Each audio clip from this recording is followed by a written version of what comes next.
Olá, seja muito bem-vindo ao Finanças Junto às Águas. Nós vamos para mais um encontro, para mais um aprendizado na Palavra do Senhor. Seja muito bem-vindo e eu já quero ler com você um versículo da Palavra de Deus que diz o seguinte: Por isso, aquele que comer o pão ou beber o cálice do Senhor indignamente será réu do corpo e do sangue do Senhor. Examine-se, pois, o homem a si mesmo, e assim coma do pão e beba do cálice. Pois quem come e bebe sem discernir o corpo, come e bebe juízo para si. Eis a razão porque há entre vós muitos fracos e doentes, e não poucos que dormem, porque se nos julgássemos a nós mesmos, não seríamos julgados. Queridos, este é um texto da palavra que fala não apenas sobre a ceia do Senhor, mas que também nos revela alguns fatos importantes sobre a dimensão espiritual com a qual nós relacionamos. As nossas atitudes nunca são neutras, elas produzem bênção, elas produzem maldição em nossas vidas. E o cálice da ceia é chamada por Paulo de cálice da bênção. No entanto, no texto que nós lemos, vemos que a mesma ceia que traz a bênção pode trazer juízo e maldição. Nós podemos perceber que a ceia do Senhor é um ato com consequências espirituais. E a igreja de Corinto, ela tinha todos os dons do Espírito Santo em operação, e até mesmo de cura, mas mesmo assim havia entre eles muitos fracos e doentes, e até mortes prematuras. E o apóstolo chamou isso de sermos julgados. O meu propósito aqui não é enfocar a ceia do Senhor, e sim um princípio que se enquadra justamente em outras práticas espirituais, incluindo as nossas contribuições financeiras. É o princípio de discernir o corpo de Cristo.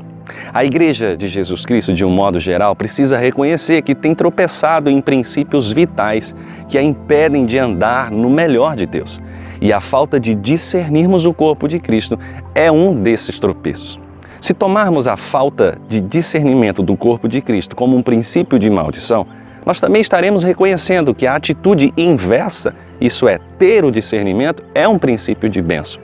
E os crentes aqui da igreja de Corinto, eles foram julgados em sua saúde por não discernirem o corpo. Se tivessem discernido, certamente eles teriam sido abençoados com saúde.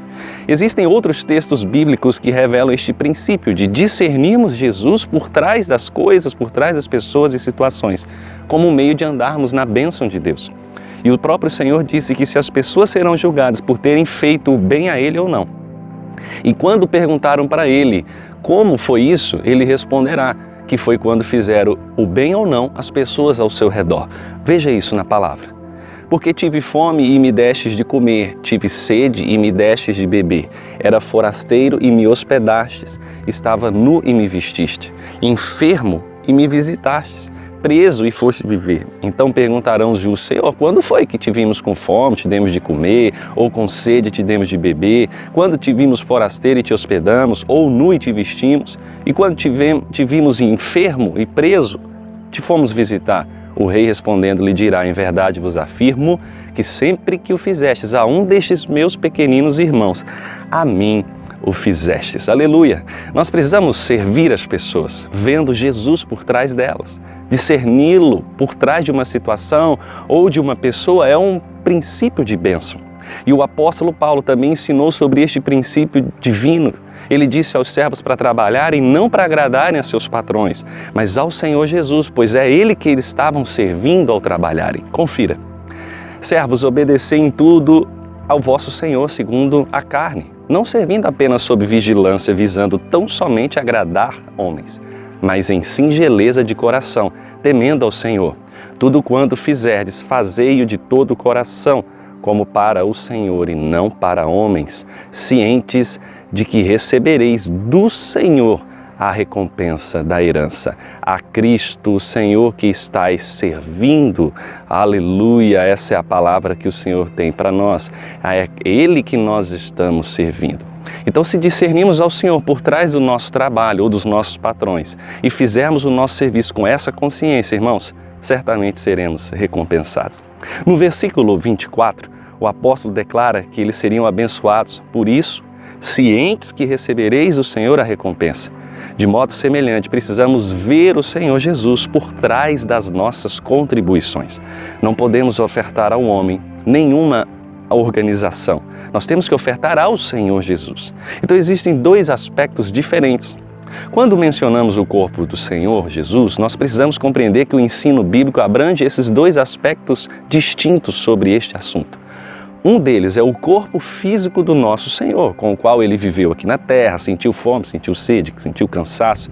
E mesmo depois que ele morreu, esse corpo não deixou de existir, pois foi ressuscitado, sem conhecer a corrupção, passou pelo processo da glorificação. E o segundo aspecto é o fato de que o corpo místico de Jesus Cristo hoje é a sua igreja, aquilo que nós chamamos assim redundantemente de corpo corporativo.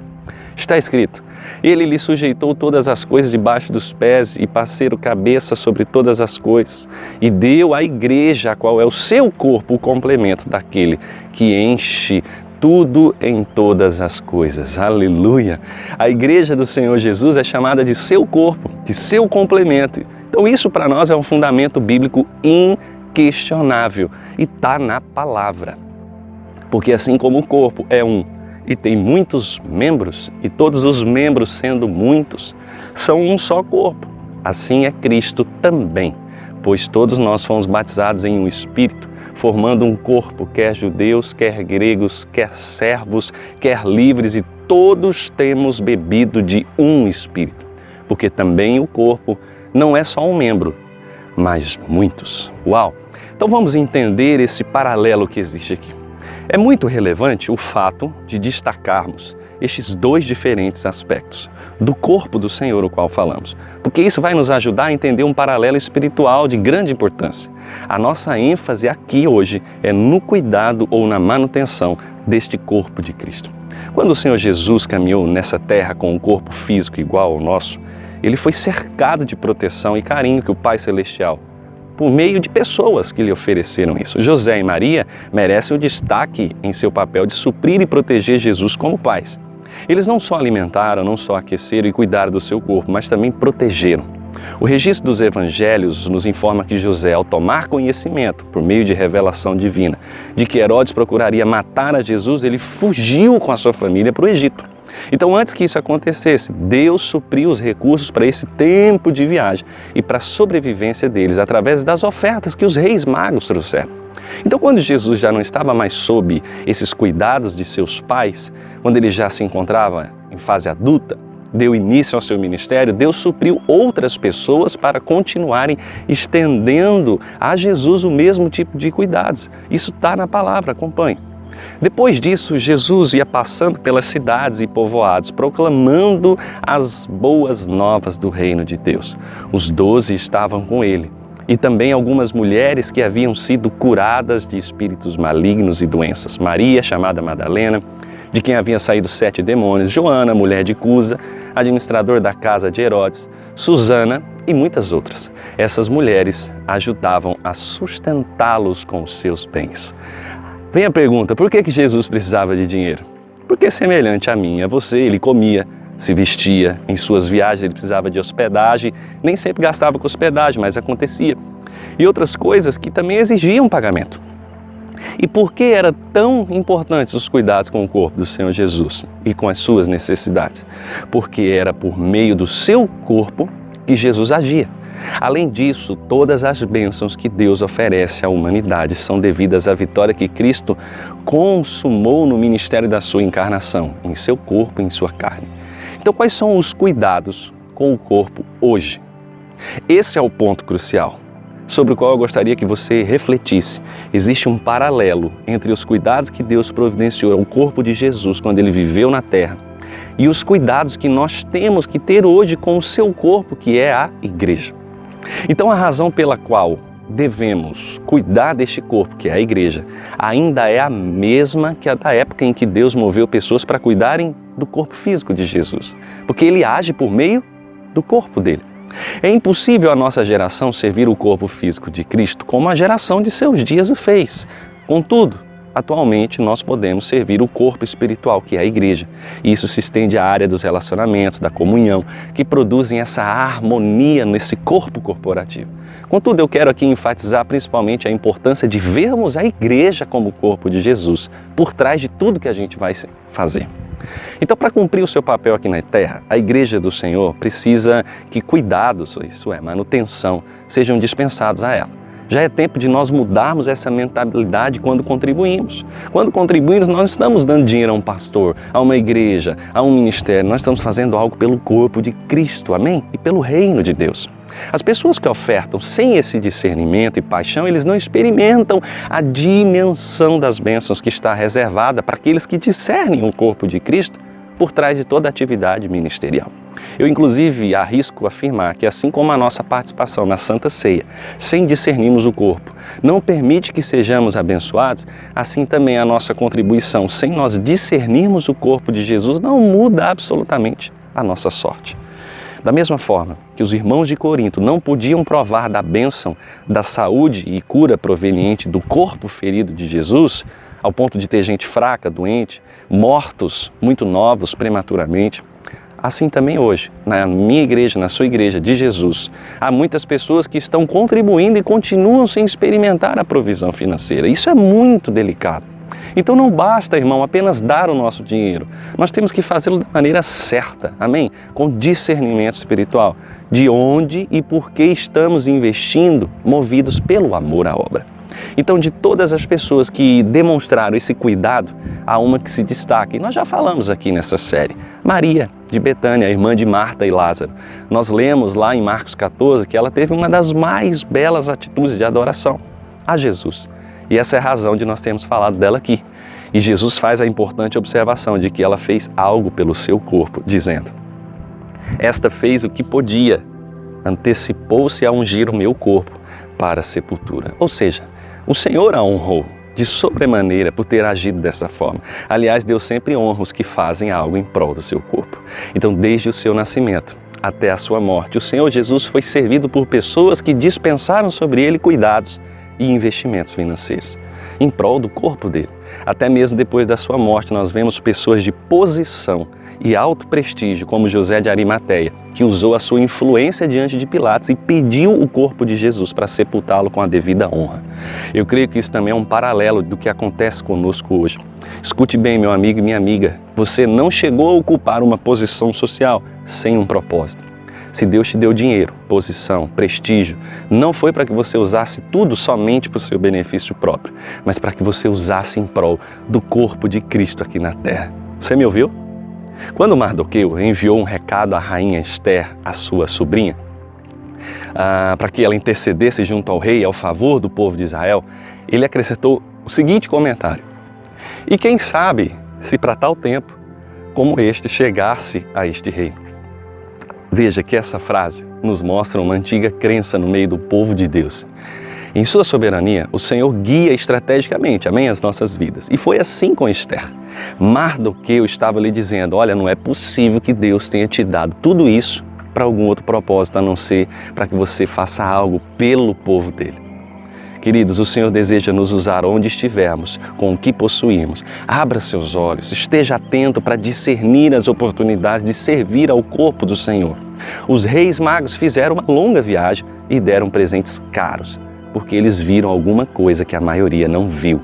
E discernir significa ver diferente, distinguir, conhecer claramente. O fornecimento de cuidados materiais ao corpo do Senhor hoje libera bênçãos. O contrário não há garantias.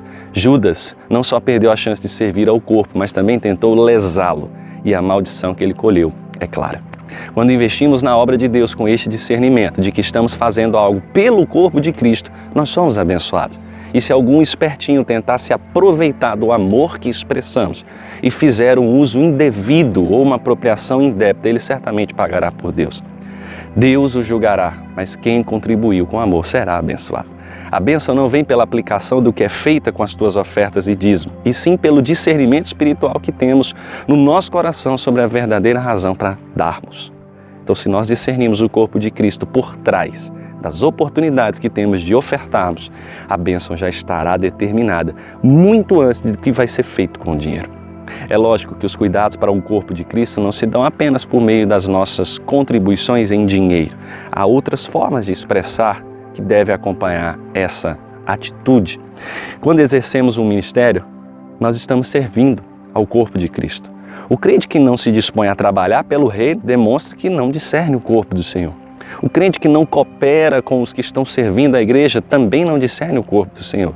Por isso já é hora de buscarmos do alto uma compreensão mais profunda sobre o que estamos fazendo aqui na Terra. Eu sonho com uma geração que haverá de revolucionar o mundo com o Evangelho de Cristo. E a história nos ensina que toda revolução tem pelo menos 3 ingredientes: uma nova mensagem, pessoas dispostas a trabalharem pela causa e até morrerem por ela, e terceiro, recursos que financiem a causa. Mensagem, pessoas e recursos.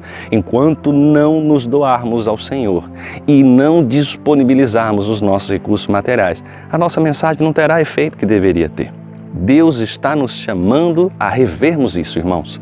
É hora de discernirmos o corpo de Cristo e fazermos mais. Começando pela sua igreja, as nossas atitudes devem refletir este entendimento. E a nossa prática desse entendimento vai liberar muito mais de Deus sobre as nossas vidas.